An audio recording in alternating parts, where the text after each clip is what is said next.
சைத்தானுடைய பயானை திருக்குர்ஆனிலே கேள்விப்பட்டிருக்கிறீர்களா? 14வது அத்தியாயத்தின் 22வது வசனம்.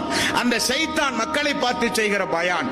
வகால சைத்தானு லம்மா குலியல் அம்ர், அல்லாஹ்வினுடைய தீர்ப்பு தெளிவாக சொல்லப்பட்ட பிறகு சைத்தான் பேசுவான். இன்னல்லாஹ வஅதக்கும் வஅதல் ஹக் வஅதுதுக்கும் ஃபஅஹ்லஃப்துக்கும். அல்லாஹ் உங்களுக்கு ஒரு வாக்கு தந்தான், நானும் உங்களுக்கு ஒரு வாக்கு தந்தேன். அல்லாஹ் கொடுத்த வாக்கில் அல்லாஹ் உண்மையானான், நான் என்னுடைய வாக்கில் உங்களுக்கு மாறு செய்து விட்டேன். சைத்தானுடைய பயான். மக்கள் எரியிற அடுப்பில் எண்ணெயை ஊற்றுவதை போல வெந்து நிற்கிற மக்கள் மத்தியிலே இவனுடைய ஒரு பயான், சிறப்பான பயான், சிறப்பு சொற்பொழிவு. அல்லாஹ்வும் வாக்கு கொடுத்தான், நானும் வாக்கு கொடுத்தேன். அல்லாஹ் தன்னுடைய வாக்கில் உண்மையாளன் என்று இப்பொழுது நிரூபித்து விட்டான், நான் என்னுடைய வாக்கில் உங்களுக்கு மாறு செய்து விட்டேன் என்று சொல்லுகிறான். மேலும் சொல்லுகிறான், வமா கான லி அலைக்கும் மின் சுல்தானின் இல்ல அன் தஅவுதுக்கும் ஃபஸ்தஜபதும் லி. நானும் உங்களை அழைத்தேன், அல்லாஹ்வும் உங்களை அழைத்தான். என்னை அழைத்து என்னை நீங்கள் பின்பற்றினீர்களே, உங்களுக்கு நான் மாறு செய்து விட்டேன். என்னுடைய அழைப்பை ஏற்றுக்கொண்டீர்கள் என்பதை தவிர இந்த நாளில் என்னை யாரும் திட்டவெல்லாம் கூடாது. யார்? சைத்தான் சொல்லுகிறான், யாரும் என்னை திட்டாதீர்கள். மேலும் சொல்லுகிறான், ஃபலா தலூமூனி வலூமு அன்ஃபுஸக்கும். என்னை யாரும் ஏசாதீர்கள், உங்களை நீங்களே ஏசிக்கொள்ளுங்கள். உங்களை நீங்களே ஏசிக்கொள்ளுங்கள், என்னை யாரும் ஏசாதீர்கள். இன்னி கஃபர்து பிமா அஸ்ரக்துமூனி மின் கபல்.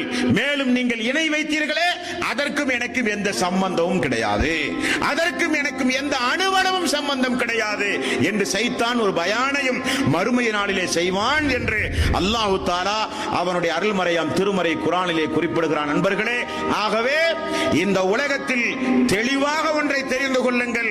அஷ்ஹது அல்லா இலாஹ இல்லல்லாஹ், வணக்கத்திற்குரியவன் அல்லாஹ் ஒருவனை தவிர யாருமே இல்லை என்கிற ஏகத்துவத்தின் அடிப்படையில் வாழ்ந்து மரணித்த மக்களுக்கு மட்டும்தான் அந்த நாளில் விமோச்சனம். அந்த நாளில் விமோச்சனம். அல்லாஹ் நம்மை படைத்து எல்லா வசதி வாய்ப்புகளையும் நமக்கு தந்து நிறைய எதிர்பார்ப்புகளோடு அல்லாஹ் தஆலா இருந்து அவனுடைய எதிர்பார்ப்புகளை எல்லாம் புறக்கணித்து விட்டு இந்த உலகத்தில் அவனுடைய அருள்கொடைகளை எல்லாம் அனுபவித்து அவனுக்கு நேர்மாறாக நடந்தால் அல்லாஹ் விடுவானா? அல்லாஹ் விடுவானா? அப்ப அல்லாஹ் தஆலா யாரை வணங்கி வழிபட்டு வந்தீர்களோ, யாரை நம்பி பிரார்த்தனை செய்தீர்களோ, யாரெல்லாம் உங்களை காப்பாற்றுவார்கள் என்று எண்ணினீர்களோ எல்லோரையும் கொண்டு வந்து நிப்பாட்டி இப்படிப்பட்ட விசாரணை மன்றத்தில் விசாரித்து உங்களை இழிவடைய செய்வான், வேதனைக்கு உள்ளாக்குவான் என்பதையெல்லாம் அல்லாஹ் தஆலா தெளிவுபடுத்துகிறான். எல்லாம் அல்ல அல்லாஹ் தஆலா இணை வைப்பலிலே இருந்து நம்மை